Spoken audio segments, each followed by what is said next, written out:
And would have been like, get your hands off of me. She That's would have reported appropriate. it. And she would have reported. I'm going directly to HR or whatever about the. They would have handled it. But women these days, they can't handle shit. Yeah. And I mean, did you hear in the Yelp how traumatized she sounds by this? It's like, yeah, that's inappropriate. You should give that guy a slap. Which we don't even know if that's okay. Wait, okay. So all right. So I think that's why this article bothers me so much. Is she reported it on Yelp. And not only that, it happened 7 years ago. You're now reporting the issue? Well, you know what feminists and SJWs like to say about that? They say, well, of course she didn't report it. She was afraid of being embarrassed or being talked about or people thinking she was a slut. She was afraid. She was, humiliated. She was scared. They look down on women so much that they're these cowards that can't do anything. And when I talk about this stuff, they say it's male privilege. I'm like, it's not male anything. It's just competence. It's competence and incompetence. It's courage and cowardice. You can say I'm being unsympathetic here and that I'm being cold and everything. No, the people defending this shit are the ones being cold and callous, because all of these women who wait years to report a sexual assault, you know what they're saying?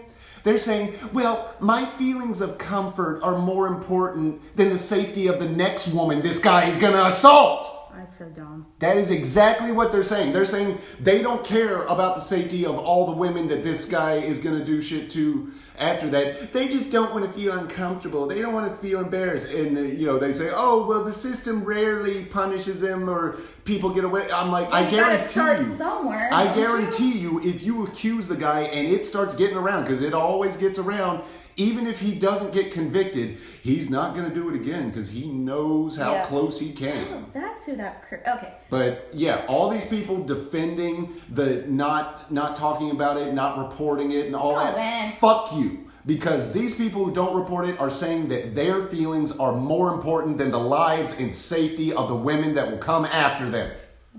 Because those guys who assault, they're going to assault other women because you won't report it. Fuck you. I'll clean the floor afterward. Oh, is Alvin getting sick? Yep. Oh, Alvin. I think something's going on. Yeah. Anyway. We taking him to the vet. He been acting a little sick. Okay, so UCLA Health discovered the woman's 2015 Yelp post about a sexual assault by... Can I say his name now? No. By the doctor, but did not contact her or report the posting to law enforcement. Wait, did you say the woman's name? No. Okay, don't say her. It says woman. Okay. Spokeswoman Rodna Curry. Oh, confirmed. Yeah, I love how they keep the accusers anonymity, but not the accused. They always do that. And her name's actually on Yelp, by the way. So yeah, her name is on the Yelp review. Yeah, but I know still, what it is. I'm like, until anything's proven or whatever, I think they should keep all names out of it. I think so too. Okay, the Los Angeles area woman who was a 25-year-old UCLA psychology graduate student and patient of the doctor in 2008 said he grabbed her breast during a post-operative examination. We now know what the operation was, which was removal of an ovarian cyst. She told the Associated Press on Tuesday she was angered but kept seeing heaps and never reported the incident to authorities. You said his name. Oh, sorry. My bad. But anyway, what you should take away from that is that she kept seeing the doctor after the incident, after the alleged traumatic incident that is still bothering her 7+ years later. It's like, why would you go back? And they, of course, have excuses. Well, I didn't want to cause trouble. I still needed to see a gynecologist. Who else was I supposed to go to? Go to Planned Parenthood, for fuck's sake. Yeah. I'm all for Planned Parenthood. Go for that shit. I've used Planned Parenthood. Yeah. If they saw my complaint, they should have reached out, said the woman who requested anonymity. It's on Yelp.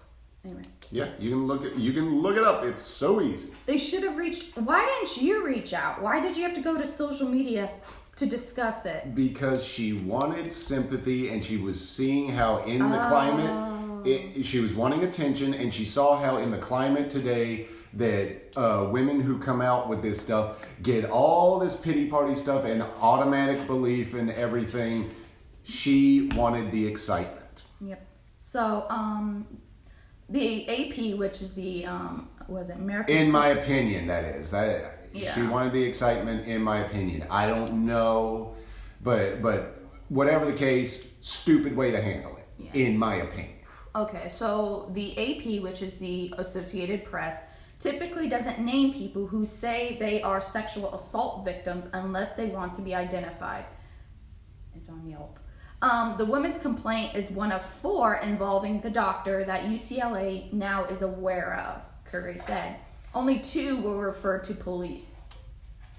The school has urged others to come forward if they feel they were mistreated and has hired this company to field the complaints.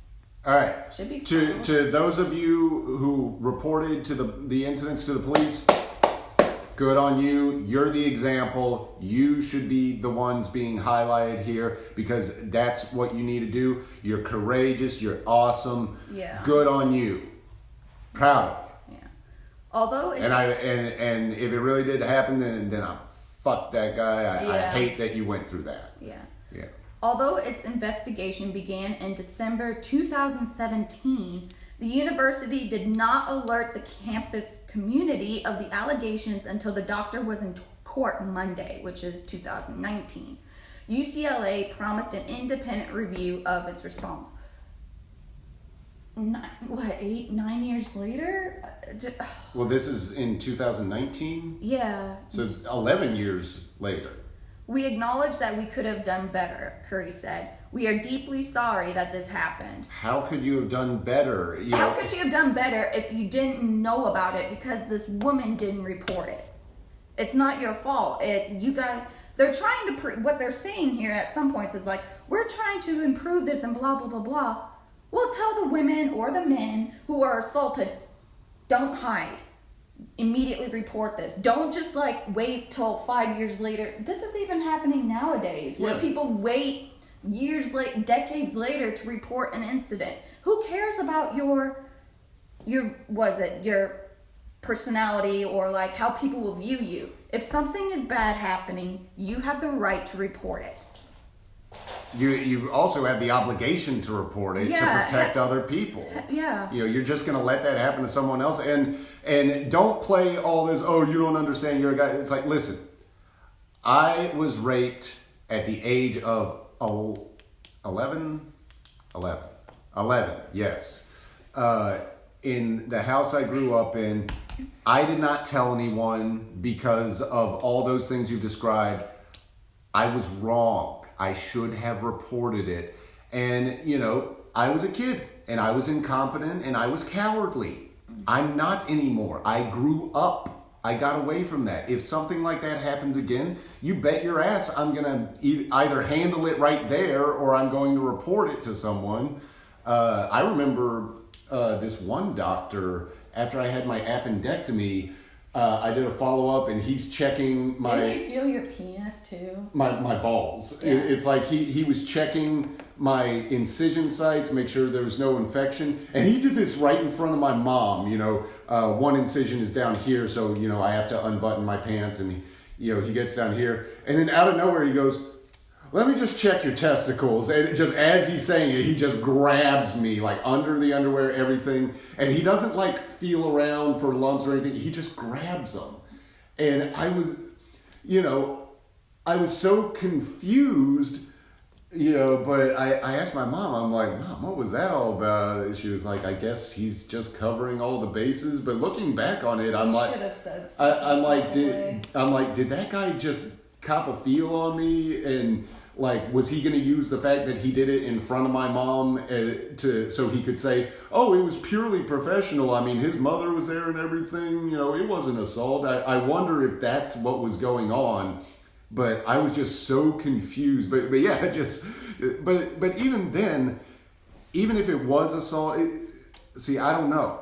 He had no reason to check my testicles. It was an appendectomy. And, I don't know. And the fact he wasn't searching for lumps and everything, it may well have been that. But I'm not going to allow myself to be traumatized by that. I can't. Yeah. You know, how can you live your life if you let every single misfortune, you know, just have dominance over you? It's like, it sucks. If he did assault me, I wish I would have called it out, but you got to move on. Yeah. All right. So UCLA's scandal comes more than a year after a headline-making scandal at the University of Southern California, where hundreds of women alleged they were sexually abused by the school's longtime staff gynecologist, which I have some info on that. So hundreds of women have accused this guy? Yeah. Wow. And he was the only gynecologist on campus, too. But all these accusations, they only came out after this Yelp review. Well, no, this is a different situation. This one was a separate situation. I don't know when the USC stuff happened. Oh, this is at USC. So yeah, they're